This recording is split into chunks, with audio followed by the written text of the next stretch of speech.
நினைச்சிருப்பீங்க, இந்த மேடை எதுக்காக காலையில இருந்து இந்த பிள்ளைங்க இந்த மேடை போட்டிருக்காங்க, என்ன பத்தி பேச போறாங்க, ஒருவேளை அரசியலை பத்தி பேசுவாங்களா அப்படின்னு எல்லாருமே நினைச்சிருப்பீங்க. ஆனா இது அரசியல சம்பந்தப்பட்டது மட்டும் இல்ல, என் இனப்படுகொலையை பத்தி பேச வேண்டிய ஒரு சூழ்நிலையும் கூட இது ஏற்படுத்தி இருக்குது.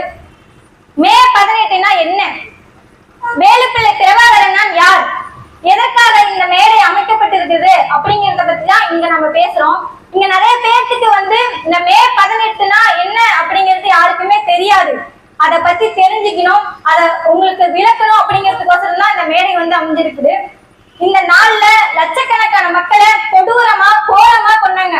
இங்க பேசுற எல்லாத்தாலையுமே அதை பத்தி முழு விவரமா ஏன் சொல்ல முடியல அப்படின்னா, அது அவ்வளவு கொடுமையா நடந்த ஒரு விஷயங்கள். அதை நாங்க உங்களுக்கு வார்த்தையால சொன்னா அது உங்களால உணரவோ இல்ல புரிஞ்சுக்கவோ முடியாது.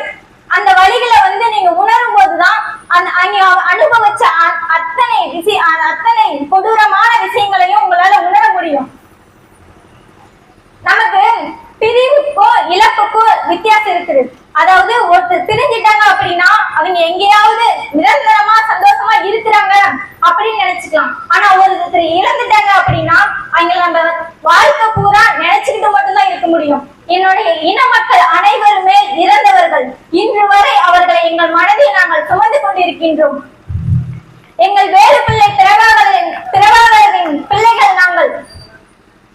அவர் இல்லை என்றாலும் அவர் விதைத்த விதைகளாக நாங்கள் இன்று மட்டும் இல்லை, நாளையும் வளர்ந்து கொண்டே இருப்போம். தாய் தமிழ் உறவுகளுக்கு வணக்கம் கூறி விடைபெறுகிறேன். நாம் தமிழர் கட்சியின் தாரமங்கல தொகுதி தலைவர் ராஜ்குமார் அவர்கள்.